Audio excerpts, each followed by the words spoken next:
Siz bilirsiniz, Ramazan ayı çıxandan sonra Fitr bayramının çıxmaqla Fitr bayramı keçən günü 6 gün biri digərinin ardıcan oruç tutmaq tövsiyə olunur. Qəzası olan deyil, qəzası olmayan müstəh. Baxsın da vəziyyəti. Niyə 6 gün deyiblər oruç tut? Cavab verirəm sizə. Adamın evinə bir qonaq gəlsə, hörmətli qonaq gəlsə, insan neyinir o gedəndə? Çıxır onu yola salır yoxsa yox? 5-6 addım yersən ondan.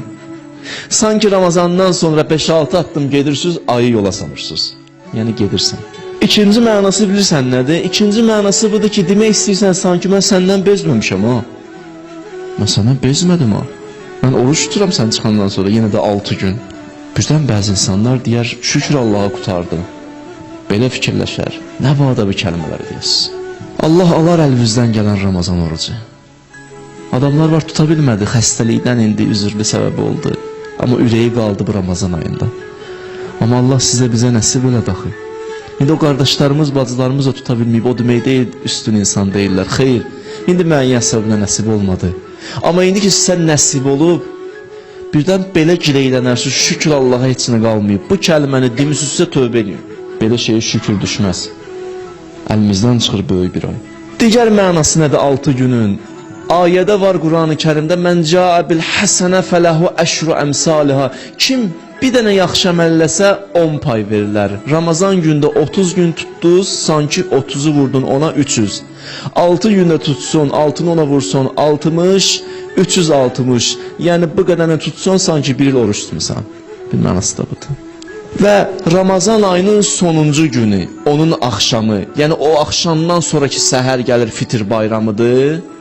Həmən axşamı bizə hədislərdə deyiblər, əhya saxlayın, oyaq qalın. Hətta belə oxudum hədisi. Siz elə bilməyin, Qədr gecələrindən aşağıdadır bunun fəziləti. Elə düşünməyin. Fəziləti misilsizdir.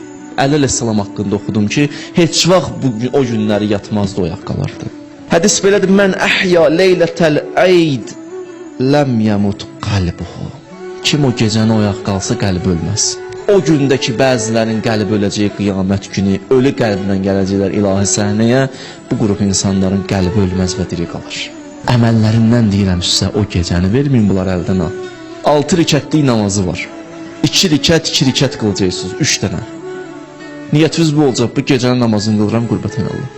2 rikət. Hər rikətdə Fatihədən sonra 5 dənə ixlas. Hər 2 rikətdə salamı deyəcəksiniz.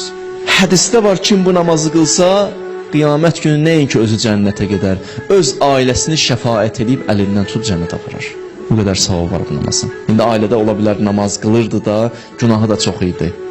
Allah o namazı qılan insana icazə verər, məsələn, xanımdır tutaq kişini apar, kişidir xanımı apar, ya ananı apar. O siz üçündür.